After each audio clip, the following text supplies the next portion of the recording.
Bruno Mars is known around the world as one of the greatest entertainers of his generation, but behind the lights, costumes, and explosive performances lies a story very few truly know.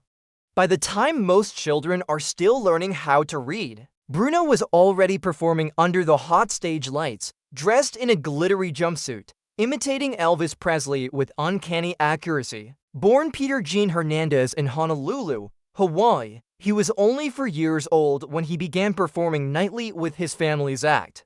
By the time he was 10, he had already completed close to 1,000 live shows, experiences that would prepare him for the massive stages he would one day command. He even managed to steal the spotlight at the Aloha Bowl halftime show, just 5 years old, and a year later appeared on the Arsenio Hall show. His first film role in Honeymoon in Vegas earned him a modest $600, but it was a glimpse of what his future might hold. Yet while the world saw a young prodigy, his personal life soon fell into turmoil. At age 12, his parents' divorce tore his family apart. The stage that had been his home disappeared, and Bruno found himself living in extreme poverty. His father, and his brother often slept in a car, on rooftops, or in an abandoned bird zoo, surrounded by the eerie cries of peacocks. They had no electricity for months, and dinner was sometimes nothing more than a snack from 7-Eleven. Despite humiliation at school for his thrift store clothes, Bruno never gave up.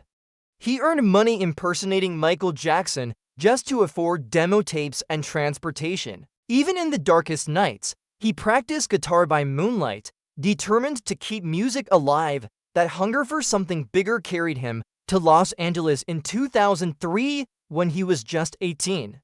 He arrived with $600, a few demo CDs, and the name Bruno. Mars scrawled onto his luggage tag a name inspired by wrestler Bruno Sammartino and a childhood comment that he seemed so confident he must be from another planet. But Los Angeles was brutal. He bounced between cheap motels and overcrowded apartments, even lying his way into a DJ job to pay his bills, only to be fired after 2 nights. His first record deal with Motown fell apart after 9 months, leaving him humiliated, but failure pushed him toward lifelong collaborator Philip Lawrence. Together with producer Ari Levine, they formed the Smeezingtons, writing songs in the back of a beat-up car and paying for studio time with burritos they devoured. Thousands of hit songs, studying what made them work, and eventually broke through by writing the chorus for Flo Rida's Right Round. Success snowballed when they wrote Nothin' on You for B.O.B., proving they could craft hits. But Bruno wanted more than being a ghostwriter. In 2010, his debut single Just the Way You Are shot to #1, selling millions and cementing him as a star. Soon after, Grenade exploded worldwide, and before long, Bruno Mars was standing on the Grammy stage, winning Best Male Pop Vocal Performance. He was only 25, the youngest to do so since Stevie Wonder. His career rose higher with his second album, Unorthodox Jukebox, a record that defied industry rules by jumping across genres.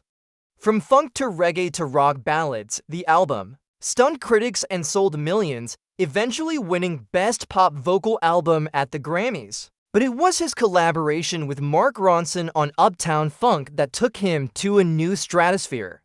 The song dominated charts worldwide, holding the #1 spot for 14 straight weeks and becoming a cultural phenomenon, even used to teach CPR on the BBC. By the time he released For Came Magic in 2016, Bruno was no longer just a pop star, he was a cultural icon. His 9-track, funk-inspired album swept the 2018 Grammys, winning Album, Record, and Song of the Year, and the tour that followed grossed nearly $368 million, ranking among the most successful tour ever. Every move Bruno made seemed carefully crafted, from recording with vintage instruments to blending styles that resurrected old-school sounds in modern pop.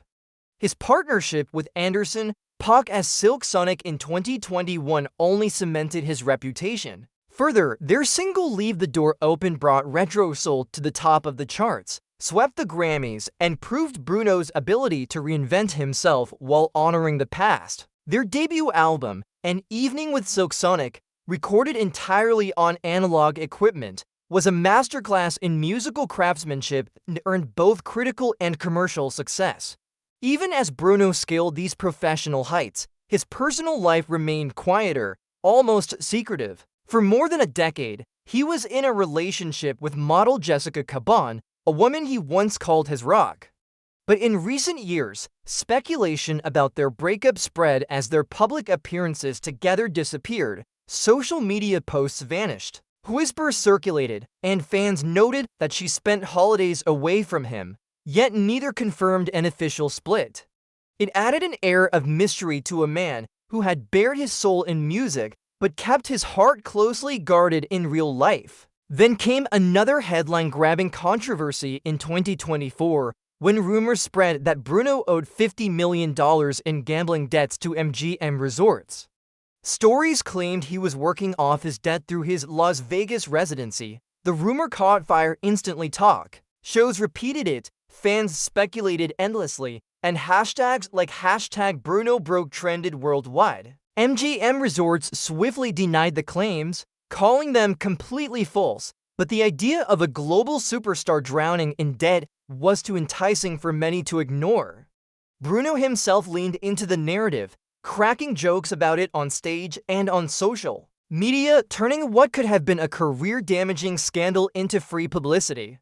Still, the story hit close to home. Bruno had admitted in the past to losing big in poker games, and his love for gambling was well known, making the rumor believable despite the gossip. Bruno Mars's music continued to dominate. Collaborations with Lady Gaga and Rose from Blackpink broke streaming records, with songs hitting billions of plays and uniting audiences across pop, R&B, and K-pop. His live performances became legendary spectacles, selling out stadiums, showering fans in confetti, and breaking sound records from sheer crowd energy. And yet, beneath the pyrotechnics and platinum plaques, Bruno often hinted at deeper struggles: childhood trauma, the pressure of fame, and the toll of addiction and gambling.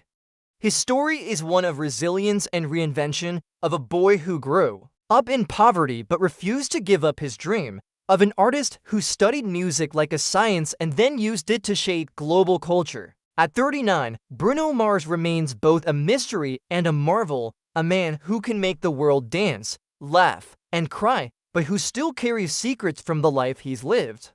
For every glittering suit and explosive note, there's the memory of a boy practicing guitar by moonlight in an abandoned zoo.